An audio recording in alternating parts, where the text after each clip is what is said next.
Friends அனைவருக்கும் காலை வணக்கம். நான் ஒரு ட்ரிப்ஸு சொல்ல போகிறேன். இதை பார்த்துக்கோங்க. இது என்னவோ சொல்கிறாங்களேன்னு நினைக்காதீங்க. இது பார்த்திங்களா, இந்த அஸ்வினி பூச்சின்னு இருக்குது இல்லைங்களா, இது செடி நல்லா நல்லா எது காட்டுறதுன்னு தெரியல.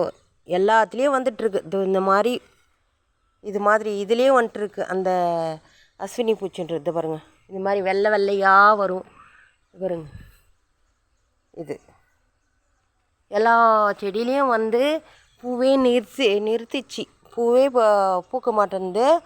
பூத்தாலும் இது மாதிரி இருக்குது பாருங்கள். இதில் இருக்குது. இது இருக்குது பாருங்கள், நிறைய இருக்குது. இந்த செடியே சுருண்ட மாதிரி ஆயிடுச்சு, வேஸ்ட்டு. இது பாருங்கள், கையெல்லாம் இருக்குது பாருங்கள். தான் இந்த மாதிரி இருக்குது. இதுக்கு எல்லா செடியிலையும் பாருங்கள். இது பாருங்கள், இதுங்க எப்படி இந்த பூவே பூக்கல, எப்படி குஷ்டம் பிடிச்ச மாதிரி ஆகிப்போச்சு. பாருங்கள், பார்த்திங்களா, இந்த மாதிரி இருக்குது. ஒரு செடிங்களுக்கும் நிறைய இருக்குது பாருங்கள். எல்லாத்துலேயும் இருக்குது பாருங்கள். இன்னொரு செடியிலையும் இருக்குது. இதுலேயும் இருக்குது. இது ஒரு அழகு பூ. இது மனசே ஆறல. அது பாருங்கள், எப்படி இருக்குது பாருங்கள். நிறைய அப்படியே கிடக்குது பாருங்கள். இதை நம்ம அந்த கிளையை உடச்சி போடணும், இல்லைன்னா ஏதாவது அதுக்கு மருந்து போட்டு அதை தவிர்க்கிறதுக்கு பார்க்கணும். ஃபஸ்ட்டு வரும்போதே நம்ம தவிர்த்துட்டோம்னா இந்த செடிகள் இந்த மாதிரியெல்லாம் நல்லா இருக்குது பாருங்கள். இதெல்லாம் இப்போது எல்லாத்துலேயும் வந்துன்னு இருக்கு. இதுக்கு நம்ம என்ன தெளிக்கணுன்றத நான் சொல்கிறேன் பாருங்கள். அந்த மாதிரி செய்யுங்க. சோப் பவுட்ரு, இது ரின் சோப்போ இல்லை எந்த சோப் பவுட்ரு இருந்தாலும் சரி, சோப் பவுட்ரு போட்டுக்கலாம், எது வேணால் போட்டுக்கலாம், லிக்யூடு கூட போட்டுக்கலாம். நீங்கள் போட்டுட்டு இது கூட இது மட்டுமே தனியாகவும் தெளிக்கலாம், இது கூட சாம்பலும் தெளிக்கலாம். நான் இது கூட எதுவும் தெளிக்கலை, இது மட்டுமே கொஞ்சம் அதிகமாக போட்டு எல்லா செடிங்களுக்கும் தெளிக்கிறேன். இது பாருங்கள், நீங்கள் ஒரு ஸ்ப்ரே பாட்டில் இருந்தால் நீங்கள் அதில் தெளிங்க.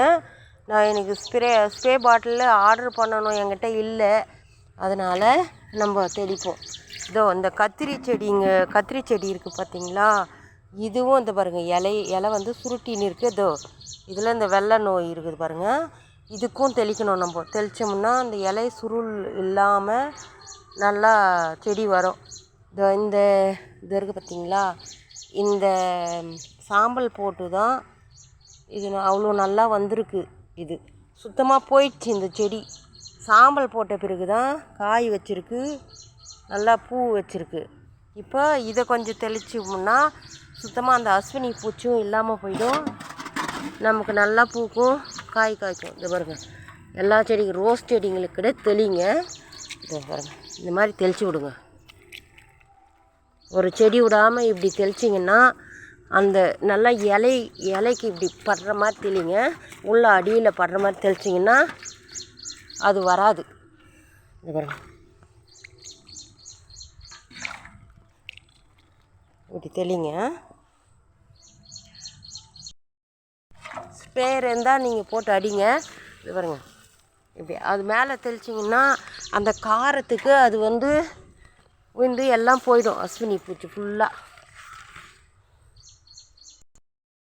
நீங்கள் இப்படி இப்படி போட்டு விட்டிங்கன்னா நீங்கள் ஈவினிங் பார்த்தீங்கன்னாவே தெரியும், அது கீழே கொட்டிகிட்டு இருக்கும். ஏன்னா நமக்கு பூ வேணும், அதனால் செடியை கட் பண்ணி போட்டால் பூ திரும்ப வர்றது ரொம்ப கஷ்டம்.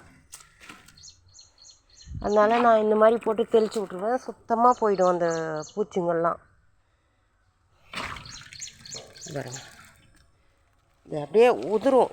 இதை போட்டோம்னா அது பாருங்கள், கொஞ்ச நேரத்தில் அப்படியே உதிர்ந்திடும். இது உதிர்ந்துட்டால் நமக்கு பூ கிடைக்கும். இந்த மாதிரி எல்லா செடிங்களுக்கும் காய்கறி செடிங்களுக்கு கூட தெளித்து விடுங்க. இது மாதிரி எவ்வளோ பூச்சி இருக்குது பாருங்கள்.